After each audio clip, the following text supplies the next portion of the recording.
Hi guys, gonna do a bit of gaming. So like I said last time, I'm setting up the Steam Deck. Now I'm gonna set up this thing called Quick CPU. That's the power plant that I actually use. I clean the memory.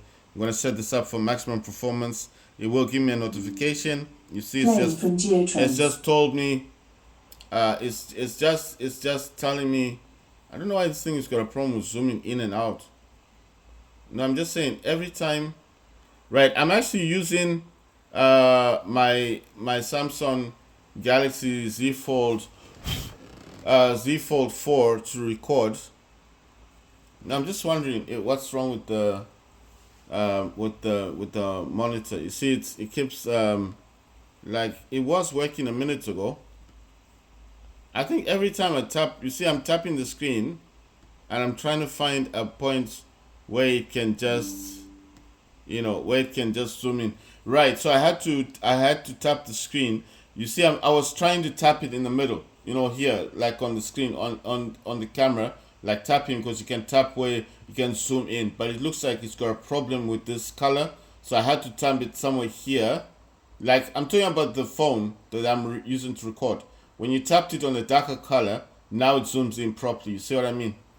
Right, so I'll just show you quickly my adrenaline addition stuff, but I'm not going to go into it. I'm just wanting to show you the FPS counts. Firelight 84, which is the new version on extreme graphics, gets 60 FPS. War Robots on the high graphics settings gets 27.6 FPS. Call of Duty 3 Modern Warfare, yes, it's playing on the minimum lowest graphics settings, and I do use the Auto 1280 by 800, which actually allows me to change the rendering resolution from 90% to 50%. So fine, I'm actually using everything on the lowest, still getting 49.2, which is close to 50 FPS for Call of Duty 3 Modern Warfare.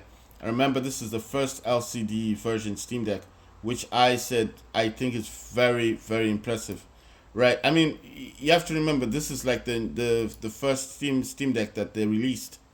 So I'm not saying this like to impress you guys and say, oh, buy the LCD version. I'm not saying that. If you want to buy the OLED, get the OLED. But what I'm saying is, getting the LCD version Steam Deck will not stop you from getting good performance just because it's the first version. I'm showing you that I have the first version Steam Deck and I don't have any issues with it at all. Right, so the red graph here, the first graph, that's the RAM utilization, like percentage, like what the RAM is doing. I mean, like how much of the RAM's memory is being used. It's saying 17%, but remember, I'm not gaming at the moment. The temperature is about 75 degrees Celsius. That's the blue, and in the green, that's the CPU thing. It's right now it's touching on 2 GHz, and then it's going all the way up to 3 GHz. But I do set mine to about 3.5 GHz. I'm moving that to the Acer monitor. Next, I'm going to use. I always have this open. This is called DS4 Windows. I'll just bring it here to show you guys what this is. I'm going to stop it. This one, as my profile's got DS5. That's DualSense X. Or you can get this from Steam, but it doesn't look like this. It looks different. It's more modern.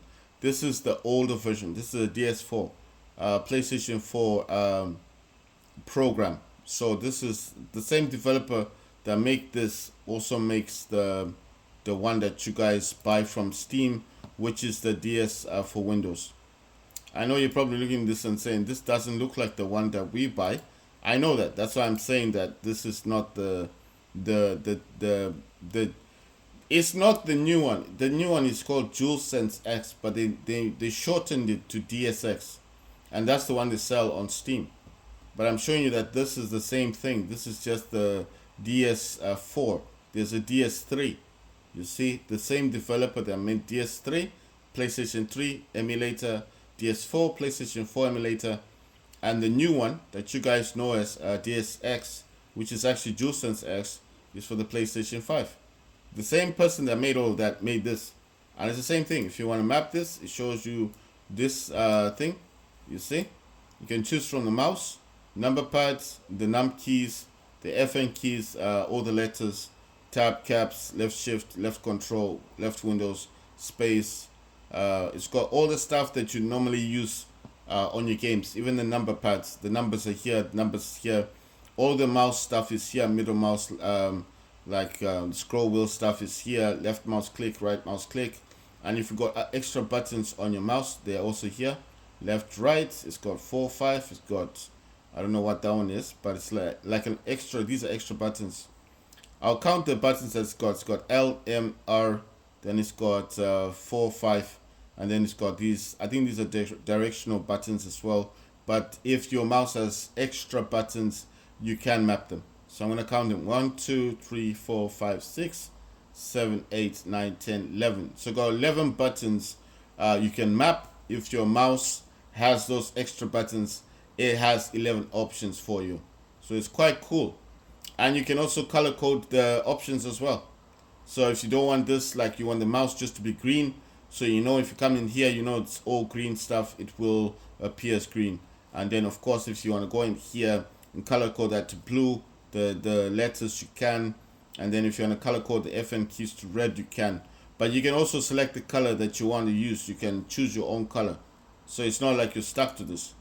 You understand? So, and the other good thing that I do like about this is when you are trying to create, let me just cancel this for a second and go back into profiles and select new. And I want to show you something. When you do come in here, it gives you the option of Xbox 360 or DualSense DualShock 4. And if you click apply, it will only show the DualShock controller. You see, it's no longer showing the Xbox controller. It's now just DualSense, which I think is pretty cool. And yeah, I'm just trying to show you guys that this actually does work. Right, there's another thing I wanted to show you, but I don't know if I'm doing this correctly. So it does ask for a preset thing. Oh yeah, sorry. The presets up here, this is gamepad. But if you want to select gamepad with mouse like joystick, you can select that option. If you want to select the option gamepad with high precision camera, you can select that. And if you want to select gamepad with gyro mouse, you can. Or keyboard plus mouse controls, you can. Keyboard plus mouse controls with gyro mouse, you can. I think a lot of people would use this one, gamepad with high precision camera, because that is what I used to use on Doom. You know, the Doom games. That's what the option is always. Gamepad with high precision camera, or you use the gamepad. Whatever you select there will go onto what you're using.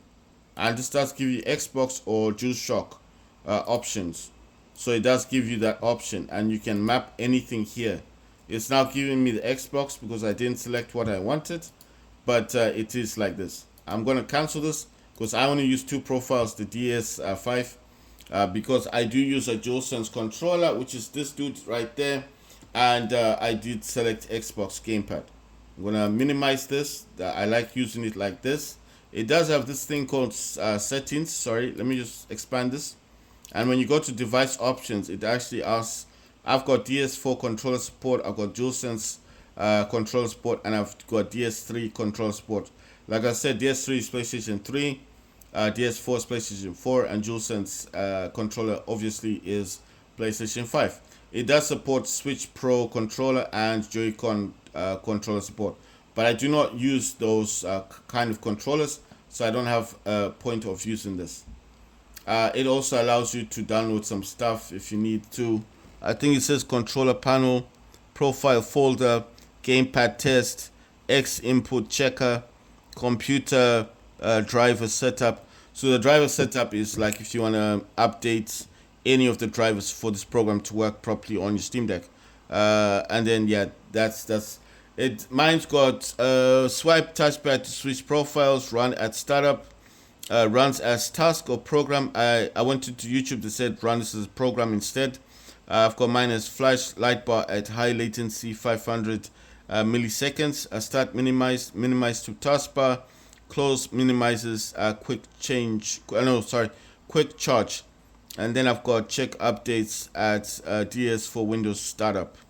Right, so those are the options I've got set up for mine.